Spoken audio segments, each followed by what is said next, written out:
오늘은 말하기에 대해서 이야기 나눠볼까 합니다. 그동안 잘 지내셨나요? 얼마 전 대선이 끝났죠? 대선을 보면서 항상 관심 갖는 부분이 후보들 간의 말하기였어요. 왜냐하면 제가 말하기에 평소에 관심이 많기도 했지만 하는 일이 공부방 선생님이잖아요. 강의도 하고 그래서 선생님들을 대할 기회가 많이 있고 상담이나 제처 방법에 대해서 물어보시는 선생님들이 계시거든요. 그런데 여러분, 저도 말하기에 관심을 많이 가질 뿐이지 말하는 게 정말 자신이 있거나 남들 앞에서 준비되지 않은 말을 술술 하거나 그런 적은 한 번도 없었던 것 같아요. 그러고 보면 말하기는 평소 자기가 가지고 있는 이념과 굉장히 일치한다고 보면 됩니다. 물론 준비되지 않았을 때 말하기에서 더 잘 나타나죠. 우리 주 고객이 아이들과 학부모이다 보니까 말하는 거에 대해서 관심을 갖고 공부하다 보면 공부방 운영하는데 많은 도움이 되지 않을까 생각이 됩니다. 우리 직업상 말 한마디를 잘못해서 휴해가 날 수도 있고 아니면 반대로 말 한마디로 오랜 고객으로 긴 호흡으로 함께 공부할 수 있게 되기도 한다는 거 여러분들도 공감하시죠? 그래서 얼마 전에 읽었던 책 한 권과 최근에 읽기 시작한 책 한 권 소개해 드리면서 녹화를 시작하려고 해요. 제가 소개해 드리고 싶은 책은 여기 말센스라는 책이에요.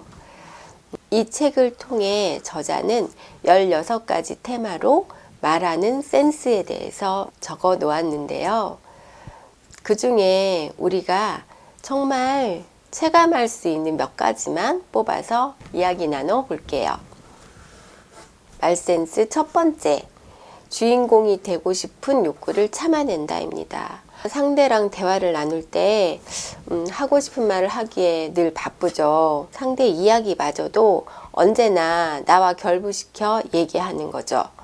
이래서는 상대를 제대로 이해할 수가 없대요. 나에 대한 이야기에 대해서는 내가 주인공이지만 상대가 자신에 대한 이야기를 할 때는 상대방이 주인공인 채로 그대로 주인공이 돼야 한다는 거죠. 두 번째, 선생님이 되려는 욕심을 버려라입니다. 상대방이 자기 이야기를 하고 있는데 가르치려 들고 자신이 주인공이 돼서 상대가 물어보지도 않은 이야기를 길게 설명하려고 하는 거죠. 그 이유는 두 가지가 있대요.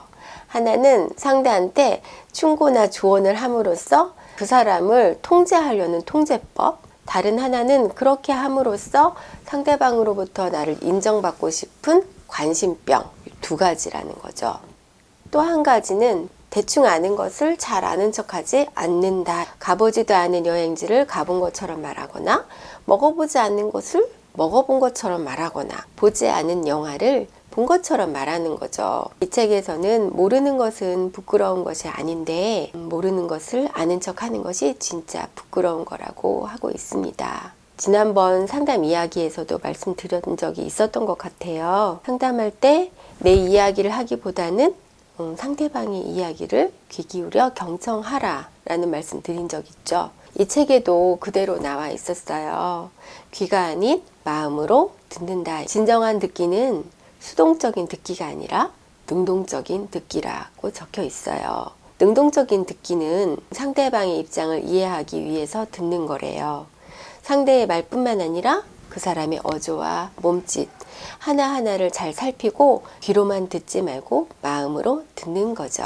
한 가지 또 공감했던 글은 말은 문자보다 진정성이 강하다라는 말이었어요. 친구 간에도 가족 간에도 그리고 우리 고객을 상대할 때도 말하는 중에 실수가 걱정이 되기도 하고 그리고 길게 이야기를 끌어가게 될까 걱정이 되어서 말보다는 간단한 문자로 보낼 때가 많아요.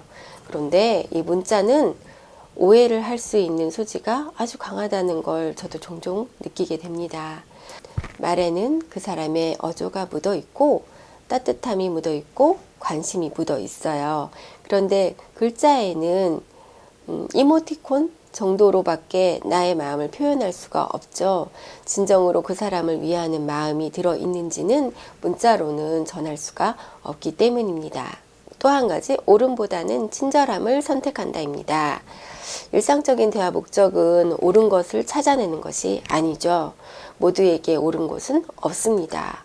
나이와 연령과 성별과 그리고 국적과 인종에 따라서 옳은 것의 기준은 어떤 사람과 진정한 대화를 나누고 싶다면 옳은 것을 찾기보다는 친절함을 베풀라고 합니다. 이 말은 아이들과의 대화에서도 많이 찾을 수 있죠. 우리 아이가 숙제를 못 해왔어요. 그 아이가 문 밖에서 들어오면서 선생님이 숙제 먼저 보자고 할 텐데 집에서부터 아마 마음이 불편해서 왔을 거예요. 그런데 숙제 가져와봐. 왜 숙제 못했어? 저희가 숙제 다 해와.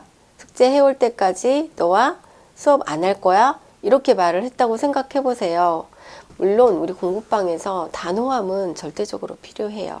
그런데 아이의 성향이 그리고 그날의 기분이 어떠한지에 대해서 선생님인 나 자신도 한 번쯤 생각해보고 아이에게 말을 해야 된다는 거죠. 이때 필요한 게 옳음보다는 친절함이에요. 친절한 눈빛으로 숙제 못 해왔구나. 그럼 지금 해올까? 아니면 이따 남아서 다 하고 갈까?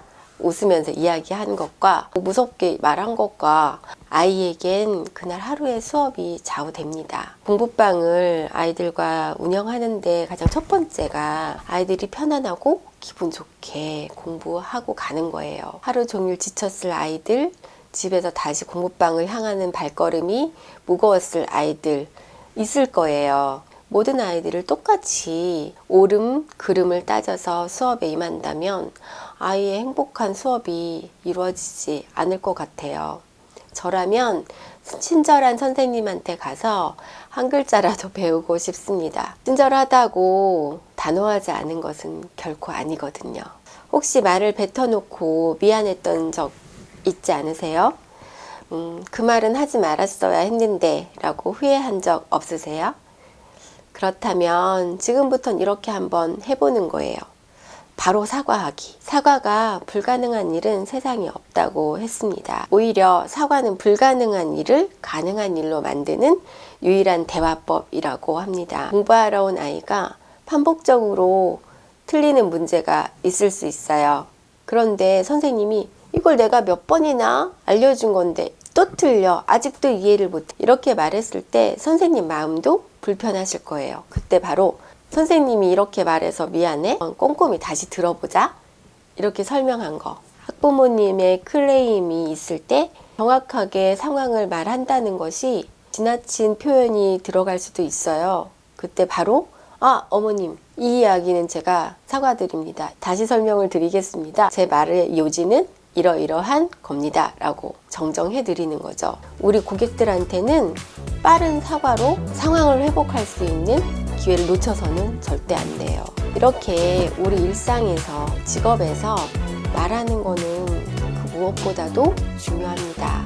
오늘 이야기가 도움이 됐다면 구독과 좋아요 버튼 꼭 눌러주세요. 감사합니다.